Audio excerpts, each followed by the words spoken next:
નમસ્કાર, લોકમંચમાં આપનું સ્વાગત છે। લોકમંચમાં ગુજરાત રાજ્યની 8 બેઠકોની પેટાચૂંટણી પર ચર્ચા કરી રહ્યા છે। ચૂંટણી પ્રચાર જોરશોરથી ચાલી રહ્યો છે અને એવામાં આજે એક અજુગતી ઘટના હમણાં થોડાક સમય પહેલાં બની છે કે જેમાં કરજણમાં નાયબ મુખ્યમંત્રી નીતિન પટેલ પણ ચૂંટણી પ્રચારમાં હોય અને ત્યાં પત્રકારોને સંબોધતી વખતે તેમની પર જૂતું ફેંકવામાં આવ્યું છે, ચપ્પલ ફેંકવામાં આવ્યું છે અને પોલીસ દ્વારા એ વ્યક્તિની અટકાયત કરીને તપાસ પણ આગળ હાથ ધરવામાં આવી રહી છે।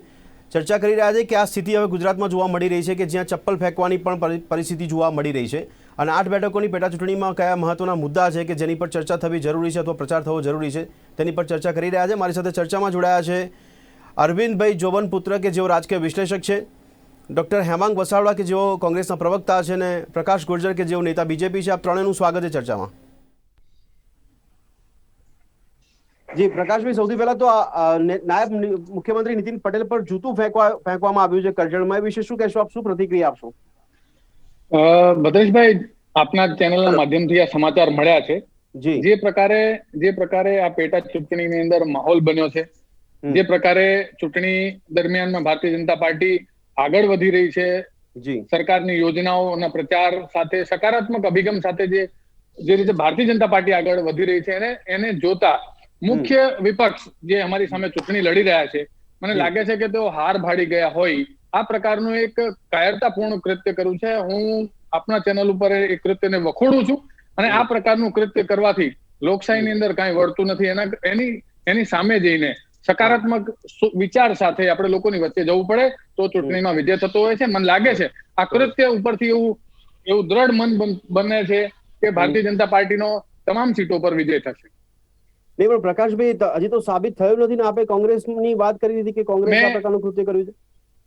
ભદ્રેશભાઈ, મેં કોંગ્રેસનો મારી આખા પ્રતિક્રિયામાં ક્યાંય નામ નથી લીધું, પણ અમારું જે મુખ્ય વિપક્ષ છે, જે અમારી સામે ચૂંટણી લડી રહ્યા છે, એ લોકો જ આ કૃત્ય કરી શકે। પણ આ વખતે અપક્ષ પણ બહુ મોટા પ્રમાણમાં આપણે જોવા મળતા હશે 8 બેઠકો પર, બહુ ઘણી મોટી સંખ્યામાં અપક્ષ પણ લડે ચૂંટણી।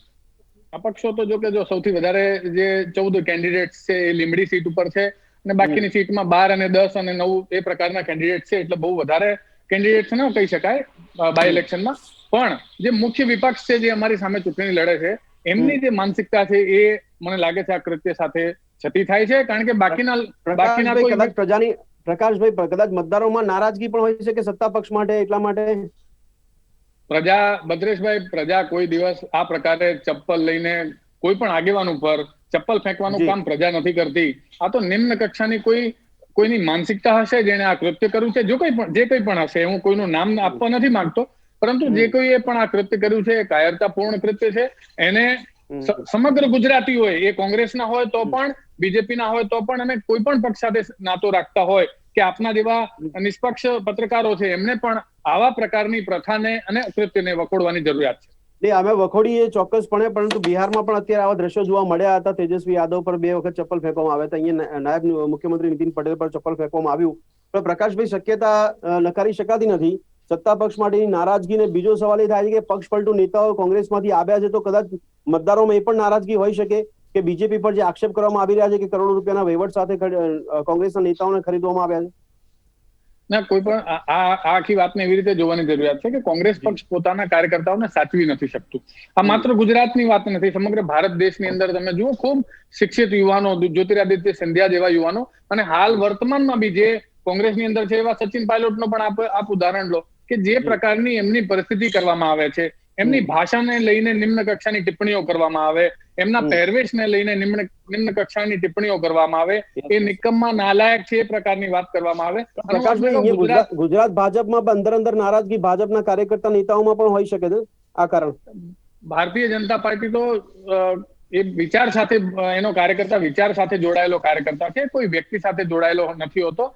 એટલા માટે આ જે વાત આપણે કરી રહ્યા છીએ એ કોંગ્રેસ પક્ષના જે આગેવાનો છે પોતાના કાર્યકર્તાઓને સાચવી નથી શકતા। આપણે ગુજરાત રાજ્યમાં એક દશકાથી જોઈએ છે કે જ્યારે પણ કોંગ્રેસના કાર્યકર્તાઓ પાર્ટી છોડીને જાય છે ત્યારે કોંગ્રેસનો કચરો હતો એ ગયો, એ પ્રકારના સ્ટેટમેન્ટ અર્જુનભાઈ મોઢવાડિયા પણ આપતા રહ્યા છે। એટલે કાર્યકર્તાને કચરો સમજવાની ભૂલ કરનાર કોંગ્રેસ। ડોક્ટર હેમાંગભાઈ, આપની પ્રતિક્રિયા ચપ્પલ ફેંકવાની ગતિવિધિ પર આપની શું પ્રતિક્રિયા છે? બીજેપીનો તો આક્ષેપ છે, CR પાટીલે મીડિયા સમક્ષ કીધું છે કે કોંગ્રેસનો જ આ પ્રકારનું કૃત્ય હોઈ શકે।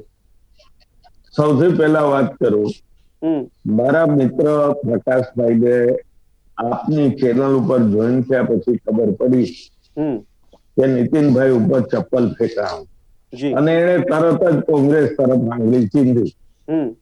જે સમાચાર તમારી પાસે એક જ મિનિટ પહેલા આવ્યા છે એમાં તમે નિર્ણાયક કઈ રીતે કહી શકો કે એમાં વિપક્ષનો હાથ છે?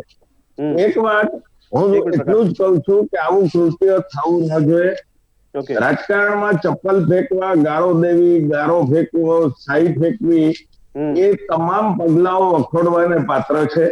હેમાંગભાઈ, પાણી પાછળનું કારણ શું હોઈ શકે? પ્રજાની નારાજગી હોઈ શકે કે કોંગ્રેસની કોઈ રણનીતિના ભાગરૂપે જે કોંગ્રેસના નેતાઓ એક પછી જાય છે, બીજેપીમાં જોડાઈ રહ્યા છે અને કોંગ્રેસ કદાચ એટલી હતાશામાં હોઈ શકે એટલે કોઈ કૃત્ય થયું હોય? ચોક્કસપણે કોંગ્રેસનો આમાં કોઈ હાથ હોઈ શકે નહીં, કારણ કે કોંગ્રેસ પાર્ટીના તમામ નેતાઓ મોવડી મંડળના હું ટચમાં છું, સંપર્કમાં છું અને એ લોકો આટલી હલકી કક્ષાએ જવા નહીં, કોઈ પણ નેતાગીરી કોઈ પણ સંજોગોમાં આવું પગલું ભરે નહીં. બીજી વાત કરું કે ચપ્પલ જ મારવું હોય કોંગ્રેસને તો એ ગદ્દારોને, જેને ગદ્દાર કે છે, જેને પાટલી બદલી છે એને મારે. આમાં નીતિન પટેલને મારવાને શું કારણ? નારાજગી હોઈ શકે ને? જરાય નહીં. મારી માન્યતા અતિ સ્પષ્ટ છે કે આ આઇસોલેટેડ કૃત્ય છે. જ્યારે પોલીસ હેમાંગભાઈ, કદાચ કોંગ્રેસનો એજન્ડા છે કે આ વખતે પેટા ચૂંટણીમાં પક્ષપલટુ મુદ્દો હોવો જોઈએ, કારણ કે મતદારો નકારે પક્ષપલટુઓને, એટલા માટે આપ બી પ્રચાર કરી રહ્યા છો જે રીતે કોંગ્રેસ દ્વારા. તો કદાચ એક હતાશાના ભાગરૂપે, એક સ્ટ્રેટેજીના ભાગરૂપે પણ આ એક મેસેજ આપવા માટે કે સત્તા પક્ષની વિરુદ્ધમાં લોકો નારાજગી દર્શાવી રહ્યા છે એટલે પણ કૃત્ય થયું હોય કોંગ્રેસ તરફથી?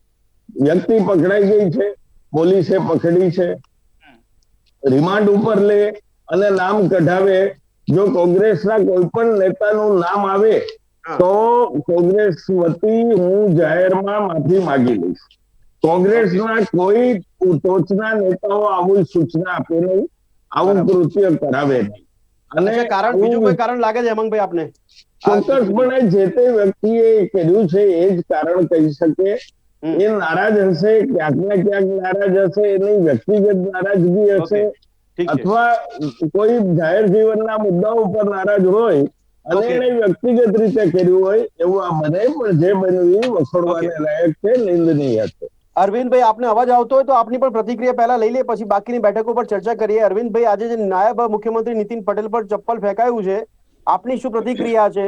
ભૂતકાળમાં આવા દ્રશ્યો જોવા મળ્યા છે ગુજરાતના રાજકારણમાં?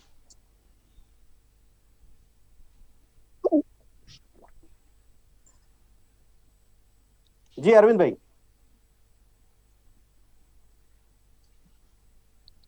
જણાવો આપની પ્રતિક્રિયા. અરવિંદભાઈ,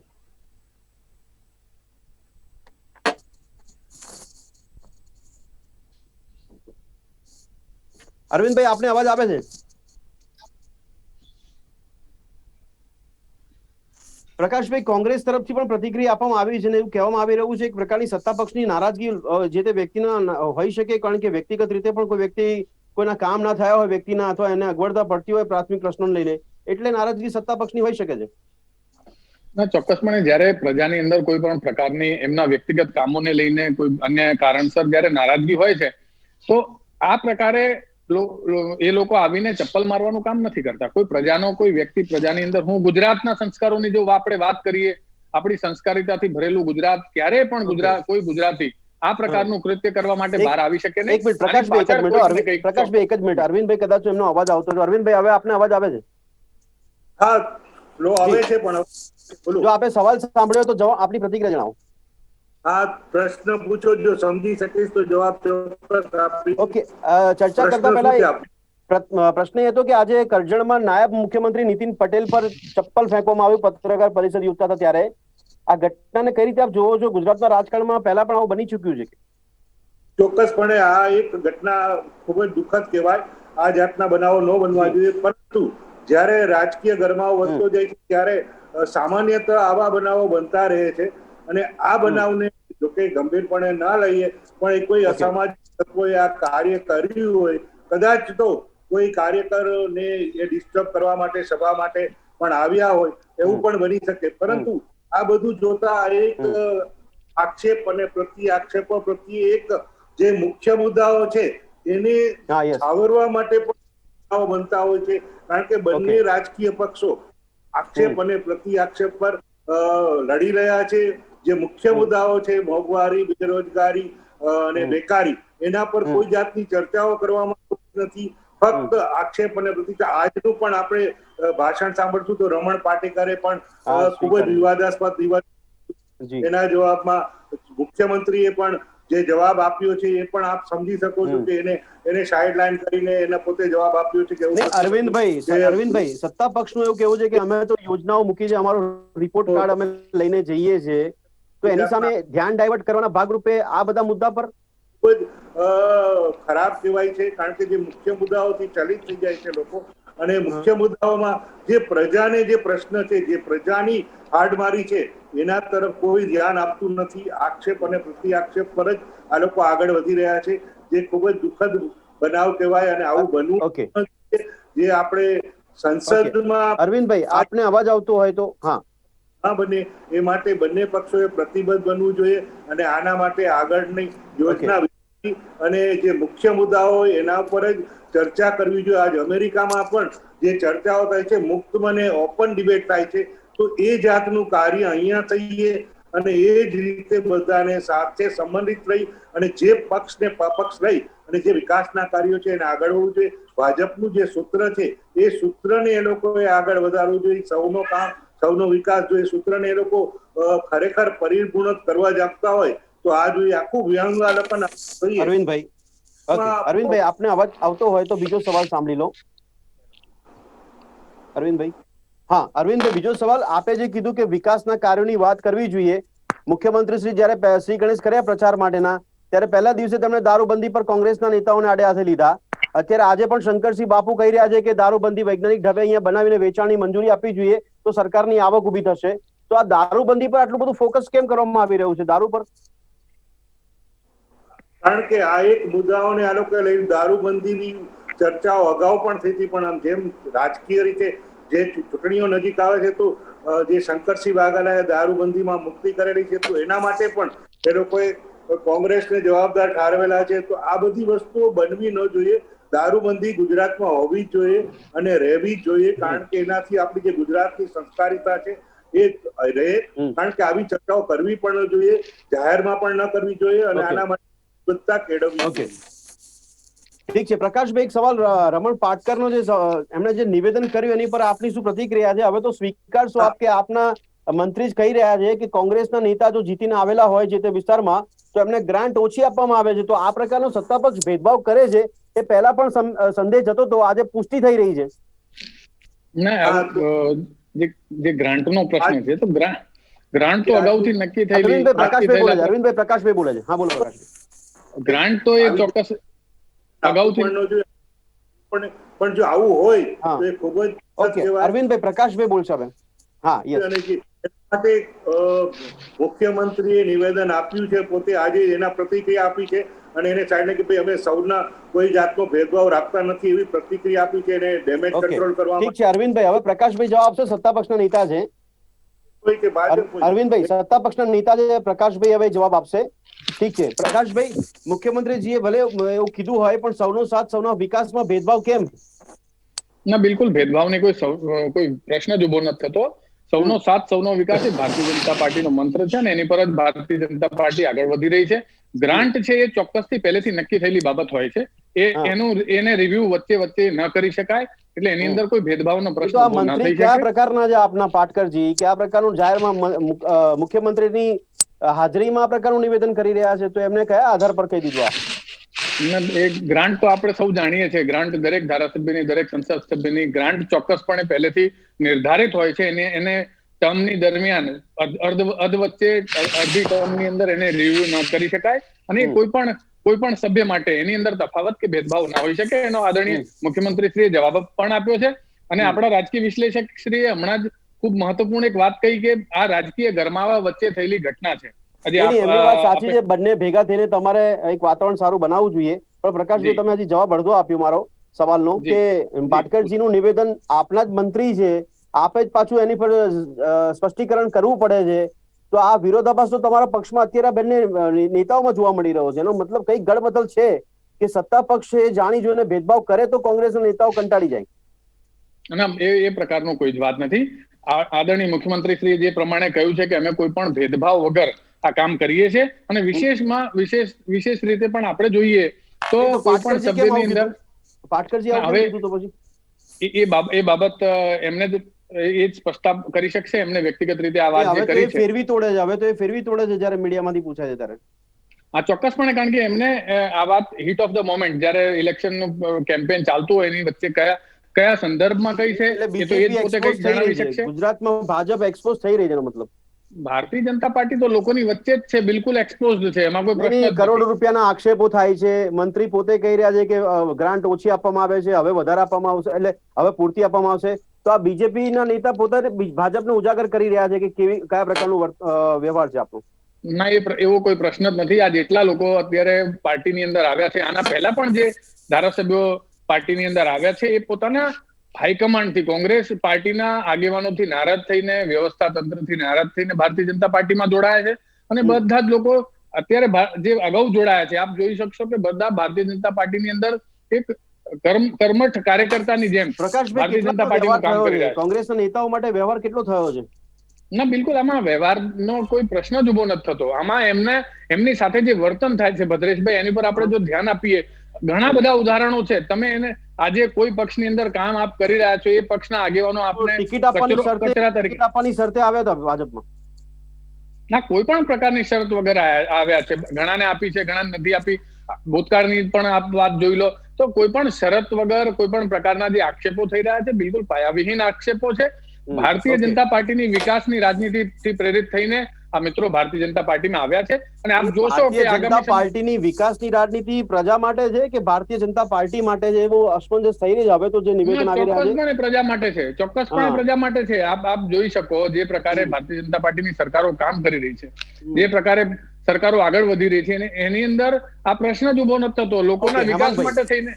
ઓકે હેમાંગભાઈ, આપ જે આક્ષેપ સરળતાથી કરી દેજો, આપ તો કોંગ્રેસના નેતાઓને સાચવી શકતા નથી, ચાલુ ધારાસભ્યને સાચવી શકતા નથી, આપનું હાઈકમાન્ડ સાંભળતું ના હોય, અને હવે તમે ચૂંટણીમાં પ્રચાર કરી રહ્યા છો કે બીજેપી કરોડો રૂપિયા લઈને વહીવટ કરે છે, મુખ્યમંત્રી નિવાસસ્થાન પર કરોડોનો વ્યવહાર થયો છે. આપ સાબિત કરતા નથી, ખાલી હવામાં આક્ષેપ કરી રહ્યા છો. હેમાંગભાઈ, શું ફરક પડશે? પ્રકાશભાઈએ ભારતીય જનતા પાર્ટીને બચાવવાનો એક પ્રયાસ કર્યો અને એ પ્રયાસ સમજી શકાય, કારણ કે એ સત્તાધારી પક્ષના પ્રવક્તા તરીકે દેખાય. જી ભાઈ જેવી કાકડિયા જે કોંગ્રેસ છોડીને ભાજપમાં ગયા, એ બોલ્યા છે કે 16 કરોડ રૂપિયાની મને ઓફર થઈ ગઈ. બરાબર. બીજી એક સ્ટેટમેન્ટ ભાઈ કરજણના ધારાસભ્ય પટેલે કર્યું છે, જે કોંગ્રેસ છોડી બીજેપીમાં ગયા અને અત્યારે બીજેપીના ઉમેદવાર છે, એને 52 કરોડની વાત એને કરી છે. એક ધારાસભ્યએ એવું સ્ટેટમેન્ટ આપ્યું કે પૈસાને ટિકિટ બે ના મળે, મેં પૈસા લીધા એટલે મને ટિકિટ નહીં મળી. એટલે આ પહેલી વાત. બીજું, જો અમારી પાર્ટી સાચવી ના શકતી હોય તો રાજ્યસભાની ચૂંટણી વખતે નારાજગી કેમ બહાર આવે?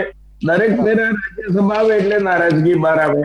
ત્રીજું, વિજયભાઈ એવું કીધું કે તમે લાગત સ્ટેટમેન્ટ જોવો, કુંવરજીભાઈ બાવળિયાએ કોંગ્રેસ છોડી ત્યારે જે વિધાન આપ્યું એ એવું આપ્યું કે જસદણના વિકાસ કાર્યો નતા થતા એટલે હું વિકાસ કામ કરવા ત્યાં ગયો છું. ભાઈ જીતુ ચૌધરીએ એવું કીધું કે અમારા વિસ્તારમાં કોલેજ નથી મળતી, બીજા બધા વિકાસના કામો અટકીને પડ્યા હતા, એ મળી ગયા એટલે હું જાઉં છું. આ જ વાત પ્રદ્યુમનસિંહે અબડાસામાં કરી. એવું દરેક જગ્યાએ ભાઈ જેવી કાકડીએ એવું કીધું કે અમરેલીના રોડ. તો પ્રકાશભાઈ, આ કોંગ્રેસના ઈશારે બોલી રહ્યા છે કે પોતે સ્વેચ્છાએ કહી રહ્યા છે, પોતાનો અનુભવ કહી રહ્યા છે? પ્રકાશભાઈ, હું જી ભદ્રેશભાઈ આપને જણાવી દઉં, હેમાંગભાઈને આપના માધ્યમથી એક પ્રશ્ન પણ પૂછું હળવાશથી, કે જે આ ધારાસભ્યોની નામ જોગે ચર્ચા કરી રહ્યા છે, હું એમને પૂછું કે એમના પરિવારજનોના ઇન્ટરવ્યુ આવ્યા છે જે મીડિયામાં આપણે જોયા છે, એમને કારણ જણાવ્યા છે ચોક્કસપણે કે અમને કોંગ્રેસની હાઈકમાન્ડના આ ફલાણા આગેવાનનો ફોન આવ્યો હતો કે મને ટિકિટ ન મળે રાજ્યસભાની તો તમારે ભાજપમાં વયું જવાનું. આ સ્પષ્ટ એમના સ્ટેટમેન્ટ આવ્યા છે. હવે એમાં ભાજપ ક્યાં આવ્યું ભાઈ?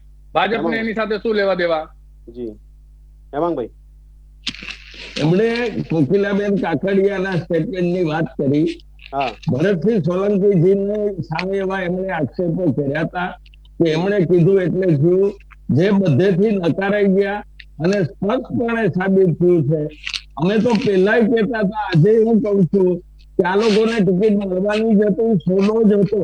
અને હજી જો જીતશે, લગભગ તો જીતશે જ નહીં, પણ જીતશે તો આમાંથી બેને મિનિસ્ટ્રી પણ આપવાની છે, જે રીતે અલ્પેશ ઠાકોરને આપવાની હતી, જે રીતે જવાહરભાઈને આપવાની, બરાબર છે, કુંવરજીભાઈને આપવાની છે. તમારે લેવા દેવા નથી પ્રકાશભાઈ. એટલે હેમાંગભાઈ તમે જે ઈશારો કરી રહ્યા છે, લોકો જીતી રહ્યા છે, પક્ષપલટુ નેતાઓને સહકાર મળી રહ્યો છે મતદારો તરફથી, આપને એવું લાગે છે? મતલબ નહીં, જીતવાના જ નથી, પણ ભારતીય જનતા પાર્ટીની આ શરત હતી કે તમે આવો, ટિકિટ આપશો અને તમને મિનિસ્ટર બનાવશો. ઓકે અરવિંદભાઈ પોલિટિકલ એનાલિસ્ટ તરીકે આ જે ચર્ચા અત્યારે બીજેપી કોંગ્રેસ નેતાઓએ કરી કે પક્ષ પલટા નેતાઓનો જે મુદ્દો છે મુખ્ય છે, દારૂબંધી માટે શંકરસિંહ બાપુ કહી રહ્યા છે, તો આ સિવાયના બીજા મુદ્દા લાગે છે કે આ લોકોના ધ્યાન ડાયવર્ટ કરીને લોકો પ્રભાવિત થશે ખરી, એવું લાગે છે આપને? કોંગ્રેસના મુદ્દા હોય કે બીજેપીના, શું લોકો એટલા સમજુ નથી કે આ મુદ્દા ઉપર એમનું ધ્યાન ડાયવર્ટ થઈ જાય? હેલો, અરવિંદભાઈ સમજાણો આપણે અરવિંદભાઈ, આપના મતે કયા મુદ્દા મહત્વના છે કે જેની પર ચર્ચા થતી નથી 8 બેઠકો પર, અને પક્ષ પલટું કરવાની અત્યારે પણ મોસમ જોવા મળે છે કે કાર્યકર્તાઓ જોડાય છે બીજેપી કોંગ્રેસમાં? પબ્લિકને નડે છે એ પબ્લિકના પ્રશ્નોને એ લોકોએ સોલ્યુશન કરવું જોઈએ. સ્થાનિક લેવલ પર જે કઈ સમસ્યા હોય એનો હલ કરવા માટેની એ લોકોએ ઉજાગર કરવા જોઈએ અને એ પ્રશ્નના સમસ્યાનું સમાધાન કરવું જોઈએ. આ લોકો આજે પ્રત્યે આક્ષેપ, આજે બાપભાઈ વાંજાએ જે 100 કરોડ રૂપિયાની જે આક્ષેપ કર્યો છે, 100 કરોડ રૂપિયાનો ઓફર કરેલી હતી, તો એ ખૂબ જ દુઃખદ, કારણ કે આવી બધી વસ્તુઓને વાસ્તવમાં આપણે જોઈએ તો એ કોઈ સાબિત કરી શકતા નથી કે આક્ષેપો અને પ્રતિ આક્ષેપો કરવાથી આ વસ્તુઓથી એક દૂષિત વાતાવરણ ઉભું થાય છે, રાજકીય રીતે અને સામાજિક રીતે, કારણ કે આ બધાનો પ્રતિભાવ સમાજમાં ખૂબ જ ખરાબ પડે છે. જે લોકો આ માધ્યમ દ્વારા જોઈ રહ્યા છે એ લોકો પણ ખૂબ જ દુઃખી બને છે, અને સમાજના જે સંપન્ન લોકો છે એ લોકો ઇલેક્શન પણ વિપરીત થતા જાય છે. આમાં મુખ્ય મુદ્દો એ છે કે અત્યારે જે કોરોનાની મહામારી છે એ વિશે પણ એ લોકોએ કઈ જાતના પગલા લેવા જોઈએ, કઈ રીતે ઇલેક્શનમાં ફ્રોડ કરવું જોઈએ, એ બધી વસ્તુઓની વિસ્તૃત રૂપે ચર્ચા પણ કરવી જોઈએ અને એના માટે કઈ રીતે આગળ વધવું જોઈએ, કારણ કે આમાં મતદારો ખુદ પોતે ઉદાસીન છે, એટલે કઈ પક્ષમાં કયો પક્ષ વિજય થશે એ પણ કળવું મુશ્કેલ છે. અલબત્ત આમાં આપણે પલ્લું જોઈએ તો ભારતીય જનતા પાર્ટીએ જે સંગઠિત રીતે કામ કર્યું છે તો કદાચ એને બેઠક, કારણ કે એને કઈ ગુમાવવાનું, જે પણ બેઠક 8 કોંગ્રેસની બેઠક હતી અને આજે કોંગ્રેસ બેઠક છે એમાં કોંગ્રેસને જ ગુમાવવાનો વારો આવશે. 3-4 બેઠક જો ભારતીય જનતા પાર્ટી લઈ જાય તો એ 4 બેઠકનું નુકસાન પણ ભારતીય જનતા કોંગ્રેસને થશે. તો આવી બધી સમસ્યાઓ છે એને પહેલા સમસ્યાઓને ઉકેલ કરો, એના માટે અથવા તો જે ગવર્મેન્ટ છે શું કાર્ય કરી રહી છે અને જે કઈ યોજનાઓ છે એને પ્રતિરૂપે એ લોકોનું અમલીકરણ જાહેરાતો ઘણી બધી થાય છે પણ વાસ્તવિકતા જુદી જ હોય છે. જેમ કે કોંગ્રેસે આ રીતે રાજકીયમાં હોર્સ ટ્રેડિંગ થાય છે તો એ ખરેખર દુઃખદ ઘટના છે. રાજકીય રીતે બધા આક્ષેપો થાય છે, તો આ બધું સમગ્ર ઘટનાને ખૂબ જ વ્યવસ્થિત રીતે વિચારવું જોઈએ. અરવિંદભાઈ ઠીક છે, અરવિંદભાઈ આપે જે વાત કરી સાચી વાત છે કે હોર્સ ટ્રેડિંગ ચર્ચા કરવામાં આવી રહી છે, પણ મુખ્ય મુદ્દાઓ પરથી લોકોનું ધ્યાન ડાયવર્ટ કરવામાં આવી રહ્યું છે, જે બહુ મોટી કમનસીબ રાજકારણમાં કહી શકાય કે આ પ્રકારની સ્થિતિ કેમ જોવા મળી રહી છે કે બીજેપીમાં અત્યારે જે પ્રકારના નિવેદનો આપવામાં આવી રહ્યા છે કે જેમાં પક્ષપલટુ નેતાઓ માટે હોય, પાટીલજી કહી રહ્યા છે કે કોંગ્રેસના નેતાની જરૂર નથી, અને અત્યારે ચૂંટણી પ્રચાર દરમિયાન મોટી સંખ્યામાં કાર્યકર્તા નેતાઓ બીજેપીમાંથી કોંગ્રેસમાં જોડાય છે, કોંગ્રેસમાંથી બીજેપીમાં જોડાય છે, કેસ ફેરવતા નેતા જોવા મળે છે. કોરોના કાળમાં નિયમો સચવાતા નથી, પણ આ બધી બાબતો પર ક્યારે કાર્યવાહી થશે એ કદાચ ખબર નથી પડતી, કારણ કે ચૂંટણી આવશે ત્યાં સુધીમાં આ બધા મુદ્દા ફરીથી ડાયવર્ટ થઈ જશે અને ચૂંટણીમાં લોકો મતદારોને રીઝવવાના જે પ્રયત્નો કરવામાં આવી રહ્યો છે તેમાં મુખ્ય મુદ્દા સાઇડલાઇન જોવા મળી રહ્યા છે. આ ચર્ચાને અહીંયા સમાપ્ત કરી છે. ચર્ચામાં પ્રણવ ભાગ લીધો તે બદલ આપનો ખૂબ ખૂબ આભાર. ફરી મળીશું દર્શક મિત્રો લોકમંચમાં એક નવા વિષય સાથે. ત્યાં સુધી રજા આપશો. નમસ્કાર.